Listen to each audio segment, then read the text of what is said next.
Balik lagi di channel Tapak Misteri Backpacker. Karena setiap perjalanan selalu punya cerita.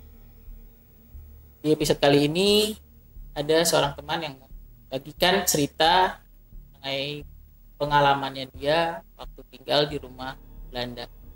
Seperti apa ceritanya? Ayo kita dengerin. Di sini udah ada Tio. Tio, apa kabar? Alhamdulillah baik, Bang Anjit.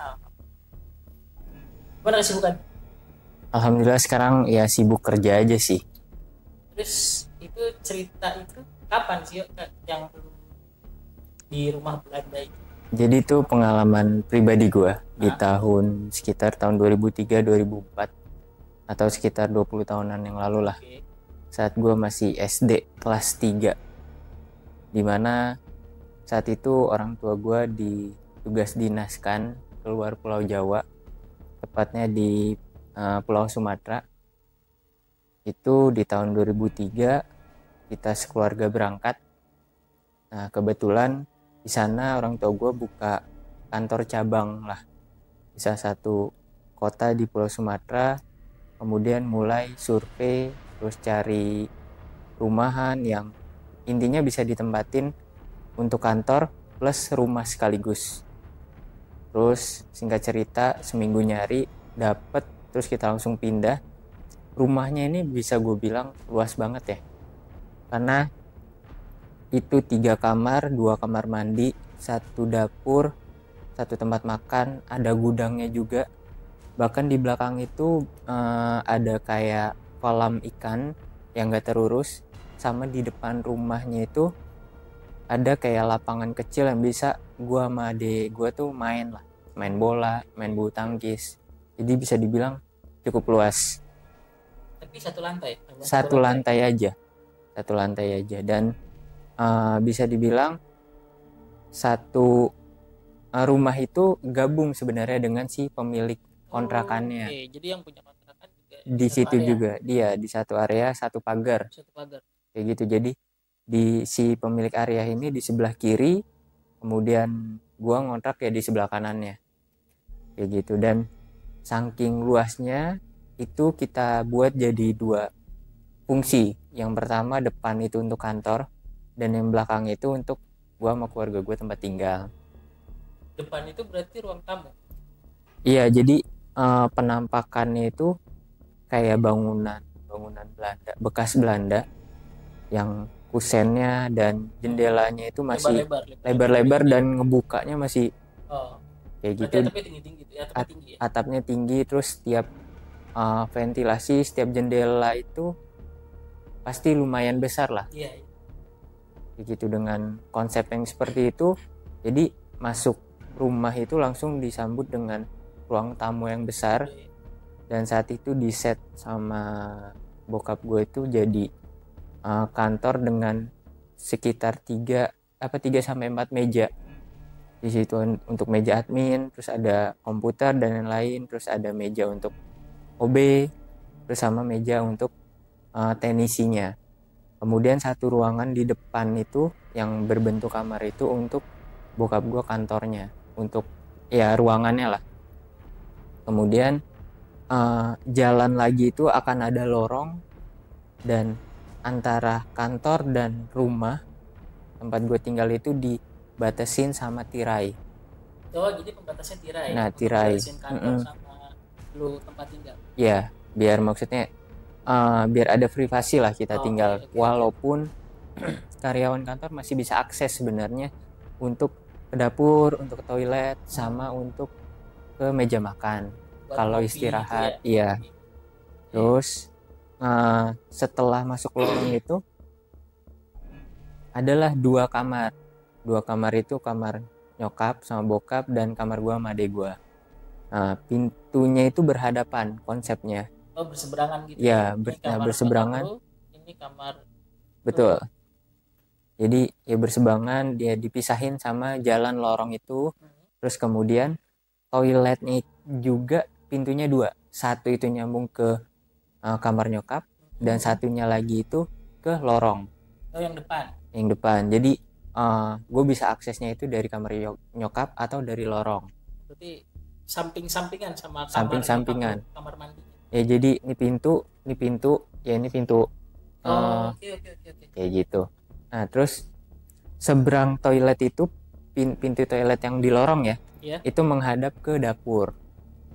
Oh iya. Nah terus dapur juga konsepnya dengan jendela-jendela rumah zaman Belanda yang kebuka. Terus kemudian di ujung jalan lorong itu ada meja makan untuk tempat. Ruang makan. Sebenarnya kalau dibilang ruang makan nggak ruang makan banget sih, tapi ada meja makan, sama yang menarik adalah ada 2 peti, ukurannya gue bisa bilang cukup besar ya, sekitar 1x2, dan satunya lagi bahkan lebih besar dari 1x2. 1x2 panjang. Panjangnya 2 meter. Iya, panjang 2 meter, lebar semeter. Ya. Terus ini apa? Ada 2 peti sama 1 lemari. Iya, sama 1 lemari. Jadi lemarinya itu lemari model-model jati zaman dulu, yang kuno lah, maksudnya kuno, dan itu bisa dibilang kita nggak tahu isinya apa kayak gitu, karena kita pernah nanya juga ke si pemilik kontrakan bisa dibilang juga nggak tahu ini isinya apa, dan gemboknya itu nggak ada, maksudnya kunci gemboknya nggak ada. Terus kemudian kalau dari dapur, ketika jendelanya itu dibuka langsung menghadap ke bagian belakang yang isinya itu toilet, gudang, sama dengan kolam yang nggak kepake itu. Kolam yang nggak kepake itu maksudnya kolamnya itu dia ada udah berbentuk kolam, ada semen-semenan atau itu atau gimana? Kolamnya ini bisa dibilang bukan kolam-kolam yang di semen ya, tapi kolam-kolam yang emang tanah gitu loh. Tanah gitu. Iya, kayak tanah diuruk ya. Gitu. Kayak gitu. Dan saat pertama kali ke sana emang yang nggak diurus ya, jadi kayak ilalangnya udah tinggi gitu kan. Banyak rumput liar ya. Nah, banyak rumput liar. Terus ada satu ruangan lagi di samping kamar nyokap itu, jadi ada ruangan kecil dan nyokap make itu untuk alat-alat untuk packing baju, untuk nyetrika kayak gitu. Jadi ada satu ruangan lagi ya, ukuran mungkin 2x2 ya, itu untuk setrika dan lain-lain lah ini di situ. Nah sebenarnya pas pertama kali gue pindah di sana itu mungkin karena gue masih kecil kali ya, itu gue nggak ngerasain apa-apa sih yang aneh-aneh segala macam, enggak. Tapi pas hari pertama gue pindah itu listrik belum masuk, jadi masih dibilang masih gelap-gelapan lah. Jadi malam pertama pun kita tidur bareng di kasur kayak king bed gitu, terus tidur berempat, dan itu nggak ada penerangan, jadi cuman pakai lilin aja. Nah baru hari selanjutnya baru tuh listrik baru disambungin lah atau segala macam. Nah ternyata kita sempat nanya juga, maksudnya udah berapa lama nih kosong ya, maksudnya bangunan ini atau kontrakan ini berapa lama kosong, sekitar 1-2 tahun. Dan itu lu nggak tahu sebelum selama 1-2 tahun kita nggak tahu. Jadi ya mungkin karena kosong itu makanya listriknya diputus, sampai akhirnya listriknya dipasang lagi, ya udah kita nempatin lah. Terus gue juga sempat nanya kenapa milih rumah itu sama orang tua. Sebenarnya alasannya ya karena bisa dibilang dengan ukuran yang sangat luas, rumah itu terbilang jauh sangat murah, sehingga dipilih ya udah rumah itu. Karena kan bisa dibilang pindah ke kota tersebut untuk membuat kayak cabang baru lah, jadi semua hal pasti terbatas. Jadi bagaimanapun kita mencari hal yang mungkin pas, namun secara kebutuhan tercukupi juga kayak gitu. Terus 1-2 bulan pertama kalau gue pribadi ya gue nggak ngerasain apa-apa lah, maksudnya nggak ngerasain yang aneh-aneh atau segala macam. Nah gue dapat cerita ini dari OB sebenarnya. Nah setelah 2 bulan kan dia tuh duduk di meja yang langsung menghadap ke lorong. Jadi kalau tirai itu kebuka, dia langsung bisa ngelihat ke daerah yang dapur, terus meja makan. Nah, pas selang 2 bulan, dia tuh katanya sering lihat orang-orang yang lewat tuh di daerah tempat meja makan. Orang? Ya kayak sekelibet gitu, bayangan-bayangan hitam. Gitu ya. Ya, katanya sering lihat tuh. Nah, terus Tapi dia lihat jelas atau hanya kayak di ujung mata gitu, kayak ngelirik gitu? dia bilang sih lihat jelas ya, karena kan dia langsung melihat kan, maksudnya langsung fokusnya ke daerah tempat makan itu. Jadi dia bener-bener katanya sih bener-bener ngelihat sekelibet kayak orang lewat aja, orang lewat. Nah, dikiranya awalnya itu kan nyokap gua, karena kan nyokap gua kan mungkin ada jalan lah dari kamar ke dapur misalnya ya, atau ke belakang. Pas ditanya ke nyokap gua, ya enggak. Dan itu padahal siang. Oh iya, pas ada OB ada orang kerja kan. Namun siang cenderung ke sore, jadi menjelang ke asar. Dia sering lihatnya jam-jam segitu.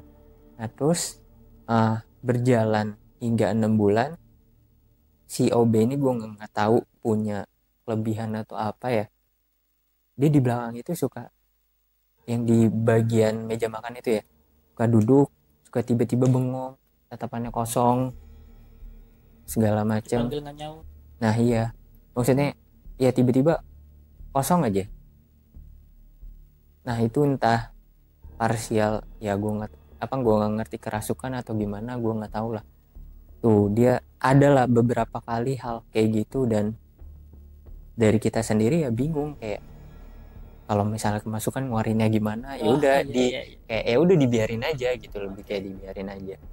Nah kalau pengalaman gue pribadi itu pas, jadi udah selang 6 bulan itu kondisi menjelang maghrib. Gue jadi habis pulang sekolah, school, jadi kan sore gue nyampe rumah jam 5-an lah. Terus habis itu gue mandi, gue masih inget banget, gue masih belum pakai baju tapi udah pakai celana ke bawah itu, gue pakai training warna hijau, terus gue masih nenteng handuk. Nah kebetulan kamar nyokap ini kebuka, kamar gue kebuka. Nah tadinya gue keluar kamar mandi tuh dari pintu kamar nyokap ya, gue pengen ke kamar gue. Tinggal nyebrang soalnya. Nah tinggal nyebrang. Nah ketika gue keluar kamar mandi terus belok, gue ngelihat di antara kamar gue dan kamar nyokap itu kan, kalau di lorong itu ada turunan sekitar 3 anak tangga deh. Nah di tangga paling atas itu ada cewek. Ada cewek, dan gue nggak langsung kabur saat itu. Nah gue bertanya-tanya, ini siapa cewek ini? Nah penampakannya itu cewek, mungkin gue nggak ngelihat mukanya sih. Jadi intinya cewek rambutnya itu mendekati perut, panjangnya ya, mendekati perut, itu menutupin muka dia, dan posisinya lagi nyisir pakai tangannya, bukan gitu. Dan nyisir gini, dan gue masih ingat sampai sekarang, bajunya tuh model-model kayak daster tapi agak gombrong gitu, dan warna putih kayak baju tidur, kayak model, mungkin sih kalau bisa searching tuh kayak model-model zaman noni Belanda, tapi model baju tidurnya kali ya, yang ketat sininya. Iya, ininya agak gede gitu ya. Dan dia lagi lagi nyisirin rambutnya. Dan di situ gue berpikir, gue masih belum takut, masih kayak, ini siapa? Gue masih agak sedikit mendekat kan, karena gue pikir si pemilik kontrakan punya anak cewek dan sepantaran kayak gue. Saat itu SD kelas 2. Nah terus gue pikir, masa sih si anaknya gitu kan. Tapi yang lu lihat tuh dia dalam bentuk perempuan tinggi dewasa atau gimana? Dewasa. Nah, dewasa, makanya ketika gue bertanya-tanya, masa sih ini anaknya gitu, anaknya kan masih kecil, gue Yeah. bilang kan, oh ini ada cewek dewasa. Sampai akhirnya kayak, ini bukannya anaknya deh, gue bilang. Posisinya itu dia ngadep lu itu ngadep kamar mandi atau ngadep kamar nyokap lu? Ngadep kamar nyokap gue, jadi gue sama dia juga hadap-hadapan, lu lihat-lihatan gitu. lihat-lihatan. Dan gue nggak langsung kabur, gue kayak masih positif gitu loh, kayak ini siapa. Dan Terus, dia lebih dekat ke maksudnya dia dari kamar, kan tadi kamar lu sama nyokap lu seberang-seberangan. Si cewek ini ada di dekat ke arah, lebih dekat ke kamar lu atau ke arah kamar nyokap lu atau di tengah-tengah atau gitu? lebih ke tengah-tengah menuju ke dapur. Pokoknya sebelum turunan. Iya, sebelum turunan. Dia di ininya.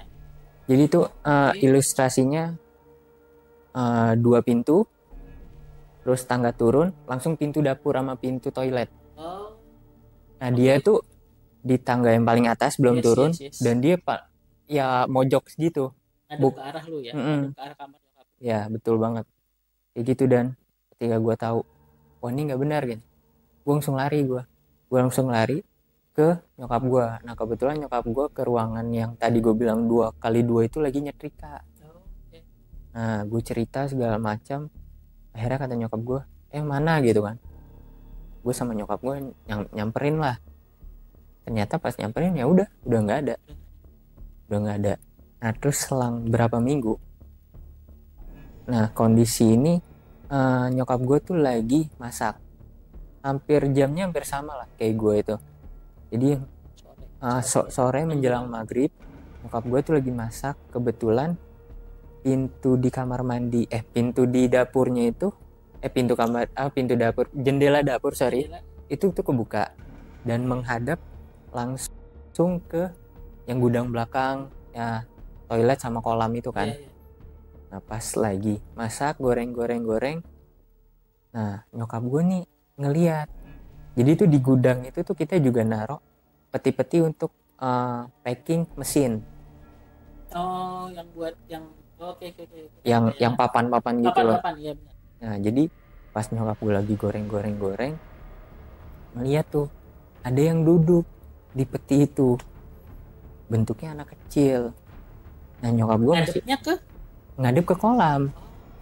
Nah, nyokap gue nih penasaran kan, maksudnya ini siapa anak kecil, ngapain jam segini gitu. Maksudnya masih positif lah, gak mikirnya aneh-aneh. Terus masih goreng, masih dilihatin sama nyokap. Tiba-tiba si anak ini nengok arah nyokap, dan mukanya segede baskom kata nyokap. Segede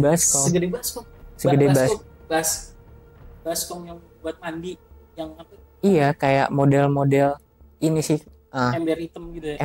Ember untuk lebarnya ya. Iya. Segede gitu, dan itu flat. Maksudnya kalau kita kan sebagai manusia normal kan ada lekukannya ya. Ini flat. Kayak apa sih, Tom and Jerry yang gepeng gitu. Nah, iya. Kayak gitu. Pokoknya segede baskom, flat, dan nengok ke arah nyokap. Nyokap langsung buru-buru matiin kompor, dia langsung lari ke pintu yang arah gudang itu ditutup. Terus pintu jendela dapur ditutup juga. Langsung buru-buru udah nyokap. Langsung beres-beres ya masakannya, udah langsung lari ke kamar. Dan gue dapet cerita itu setelah sehari 2 hari dari nyokap setelah mengalami itu. Tuh, nah kalau dari bokap sendiri, kalau misalnya interaksi segala macam enggak sih bokap, tapi yang dia lihat adalah ruangan bokap kan di depan. Nah, kadang-kadang tuh pintunya tuh kan kebuka. Nah, bokap tuh kadang-kadang ngelihat kayak anak kantornya mengarah ke lorong itu aja. Karyawan dia. Nah, karyawannya. Tapi ketika ditanya, benar nggak si A ini kesana atau gimana ya? Iseng aja suka nanya. Si A lagi kesini ya? Lagi ke dapur atau apa, lagi ngopi misalnya di belakang. Ternyata enggak. Jadi mungkin. Karyawan bokap lu ada berapa? Sekitar 5 orang sih. 5 yang orang. Kerja di situ. Iya. Dari waktu pagi sampai jam 5. Jam 5 sampai pulang kantor. Iya, masuk jam 9 Oke. sampai jam 5. Jadi selama dari jam 9 ke jam 5 tuh ada orang asingnya itu karyawan Ada, tetap iya. tuh. Setelah itu baru keluar waktu buat ya udah keluarga lo gitu. Keluarga doang. Nah itu dia lihat tuh, dan liatnya ya jam-jam kantor, siang menjelang sore kayak gitu. Namun bokap gue ya nggak mikir pusing lah ya.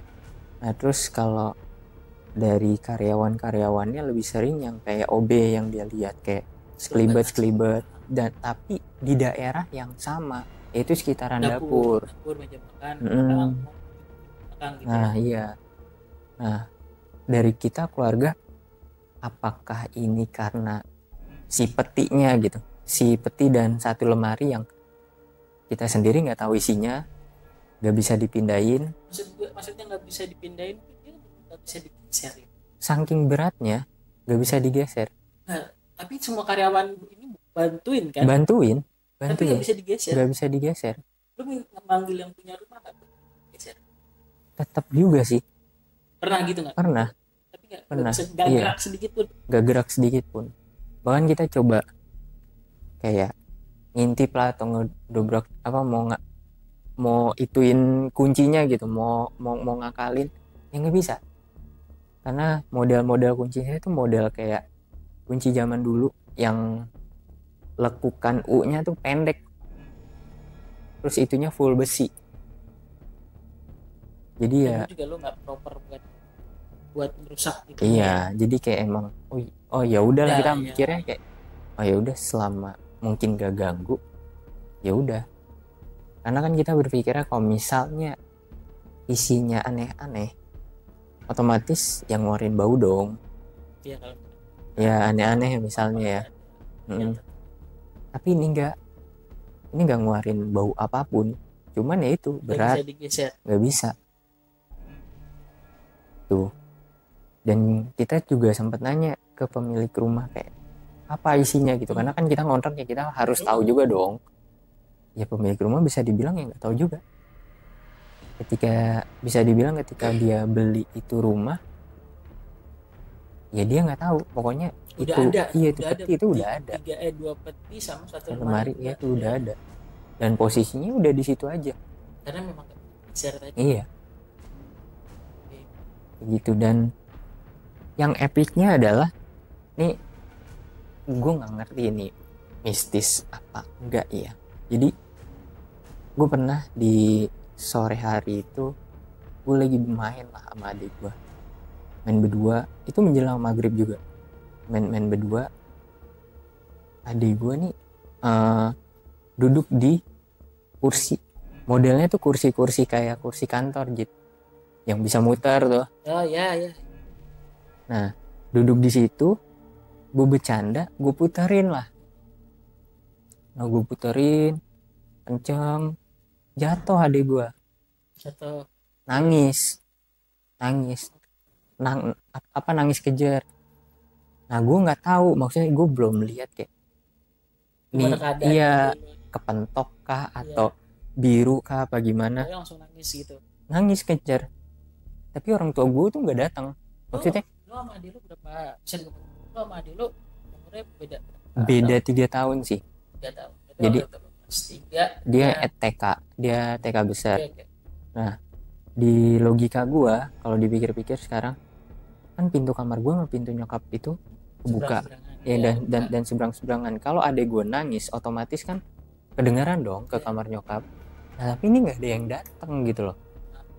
Nah terus ketika adik gue jatuh nangis, gue coba nyamperin kan, dan ternyata adik gue tuh udah berdarah, dagunya